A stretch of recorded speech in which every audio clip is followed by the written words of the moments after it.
Buenas tardes camaradas, yo soy Nil Forcada y en el día de hoy os traigo una serie de libros para iniciaros en uno de los autores más emblemáticos de la España del siglo pasado. Este no es otro que Joan Marcé, un escritor que sin regodearse en la novedad y sin intentar sentar cátedra se convirtió en uno de los referentes literarios por excelencia en el oscuro periodo del franquismo. Yo llegué a Joan Marcé a través de una de sus novelas más emblemáticas, Últimas tardes con Teresa, un libro que estaba dando vueltas por la biblioteca de casa. Y he de decir que al principio no me impresionó demasiado. Me daba la sensación de estar leyendo una especie de novela decimonónica, como podría perfectamente estar leyendo a Stendhal. Sin embargo, ahí reside, yo creo, una de las virtudes de Joan Marcé, que es capaz de reconciliar la prosa más refinada, la prosa más alta del siglo pasado, con sus escenarios completamente locales y a la vez completamente universales, con esa Barcelona posfranquista y franquista que a través de sus novelas nos parece tan y tan cercana. Obviamente no estamos hablando de la Barcelona actual, sino de la Barcelona de hace más de 3 décadas, de la Barcelona anterior a los Juegos Olímpicos del 92, la Barcelona de los pillos, la Barcelona de los señoritos y la Barcelona de los obreros. Es una lástima que a día de hoy solo nos quede la Barcelona de los turistas. La posguerra española y la dictadura franquista son el escenario que enmarca toda la obra de Joan Marcé. En consecuencia, su propuesta literaria orbita siempre en torno al exilio interior de sus personajes, que, atrapados en la gris estela del franquismo, solo les queda una huida de carácter introspectivo. El cine, el barrio chino y las Aventis, los juegos infantiles que los niños imaginan en las calles del barrio, se convierten así en elementos clave de la literatura de Marcé, símbolos donde se cifra todo aquello que la censura y la presión social dejan fuera de la narración. En consecuencia, la óptica de Marcé suele centrarse en los derrotados de la posguerra, en los republicanos atrapados en terreno franquista y en todos aquellos que quedaron atrás durante la larga sombra de la dictadura. Sin embargo, la brillantez del autor pasa por rechazar a los héroes, retratando no las virtudes de los perdedores, sino su degradación moral, el cómo la derrota va haciendo mella en su personalidad, echando abajo las personas que una vez fueron o pudieron llegar a ser. Dado este cruce de circunstancias, los arcos dramáticos del autor suelen tener como punto de quiebre el desengaño y la desilusión, la pérdida del ideal romántico que, enfrentado a la realidad, cae por su propio peso. A pesar de ello, lo hermoso de la narrativa de Marcé surge en este punto, en la continuidad de la vida pese a la pérdida, en la continuidad de todo frente a la miseria moral que la vida impone. Excepto en contadas ocasiones, el estilo de Joan Marcé se caracteriza por la claridad narrativa, primero desde una cercanía más propia de las novelas decimonónicas y después, según evoluciona su obra, con una prosa casi cinematográfica. En consecuencia, sus narradores funcionan bien desde la tercera persona o bien desde una primera persona lejana, en perspectiva, que rememora los hechos desde la distancia del tiempo. Como puerta de entrada a la literatura de Joan Marcé yo os recomendaría Últimas tardes con Teresa. Sin embargo, como ya he hablado medio de pasada de este libro en un vídeo anterior, voy a pasaros a recomendar otra serie de novelas que son igual de válidas para iniciaros en este autor. El primero de ellos es El embrujo de Shanghái, una novela de 1993 con un Joan Marcé ya completamente consolidado y dueño de sus recursos. El embrujo de Shanghái recoge los temas habituales del autor y sintetiza su estilo más depurado, presentándonos otra vez esa Barcelona posfranquista, lejana, en esta ocasión a través de una mirada infantil que se asoma al abismo del desengaño y al mito de los maquis, en fin, a un entramado laberíntico formado por una sociedad aburrida, descosida por el tedio y por el hermetismo. En la Barcelona de 1948, las figuras de los maquis y el relato de sus aventuras son el único faro capaz de animar la fatalidad de la posguerra más claustrofóbica. El relato de uno de esos héroes míticos que se embarca rumbo a Shanghái para cumplir una arriesgadísima misión entre pistoleros, ex-nazis, bellas mujeres y siniestros clubes nocturnos da sentido a la vida de dos adolescentes, Daniel y Susana, hasta que la realidad se impone al embrujo. La prosa de Marcé nos mece con la delicadeza de ambos adolescentes en su escenario de cartón piedra, perfilando las pequeñas esperanzas de una época sin héroes, donde la corrupción moral emana en todas las almas, atrapando también a los más jóvenes. Los sueños juveniles se corrompen en boca de los adultos, dijo el capitán Bligh, caminando delante de mí con su intrépida zancada y su precaria apariencia de hombre invisible, cabeza vendada, gabardina, guantes de piel y gafas negras, y una gesticulación abrupta y fantasiosa que me fascinaba. El capitán iba al estanco a comprar cerillas y de pronto se paró en la acera y olfateó ansiosamente el aire a través de la gasa que afantasmaba su nariz y su boca. «Y tan desdichada carroña está en la calle, se huele», dijo, «pero hay algo más. Sin querer ofender a nadie, se percibe otra descomposición de huevos. ¿No lo notas?» Bien, camaradas, este es el primer párrafo y el primer diálogo de El embrujo de Shanghái, donde Juan Marcé traza ya las líneas maestras para toda la novela.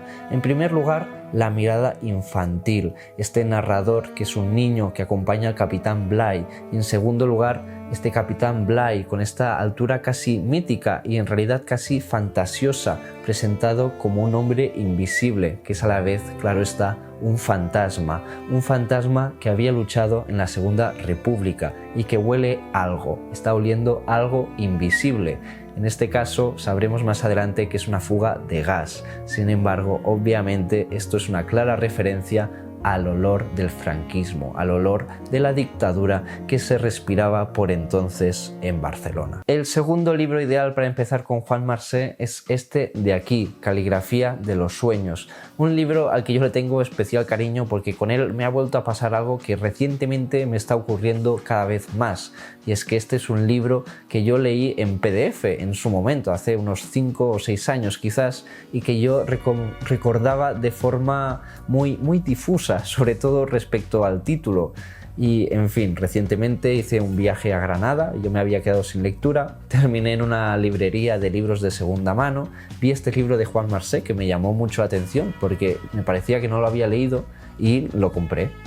¿Qué ocurrió? Que ya después empecé la lectura con sus cañas correspondientes, con sus tapas correspondientes de Granada, fantásticas, por cierto. Pues el caso es que continué leyendo y había muchas cosas en esta historia que me sonaban, que me resonaban, y me extrañaba mucho porque nunca me había ocurrido algo así con un libro de Juan Marcé, hasta que obviamente a los 3 o 4 capítulos me di cuenta de que era un libro que yo ya había leído. Sin embargo, como os digo, es un libro tan interesante y tan intenso que vale la pena leerlo 2 veces o 3, incluso si es por accidente. En cualquier caso, Caligrafía de los sueños no solo recoge los temas principales del autor, sino que tiene una virtud más grande, y es que es una novela profundamente autobiográfica. El protagonista de este libro, Ringo, es un trasunto del autor, de Juan Marcé, y eso nos permite trasladarnos directamente al punto de origen, a esa visión fundamental de la Barcelona franquista y posfranquista, puerta de entrada que nos permite a su vez enfrentar el resto de sus novelas con un conocimiento mucho más amplio de su estilo, de sus temas y de sus angustias. Obviamente, esta novela funciona como una revisión nostálgica en la obra del propio autor, presentándonos un compendio de sus obsesiones, donde ya aparecen el amor por el cine,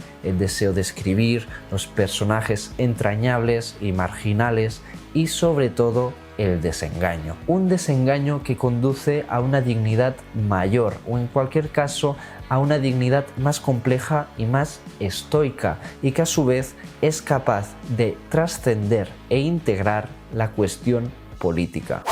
Ringo es un chaval de 15 años que pasa las horas muertas en el bar de la señora Paquita, moviendo los dedos sobre la mesa, como si repasara las lecciones de piano que su familia ya no puede pagarle.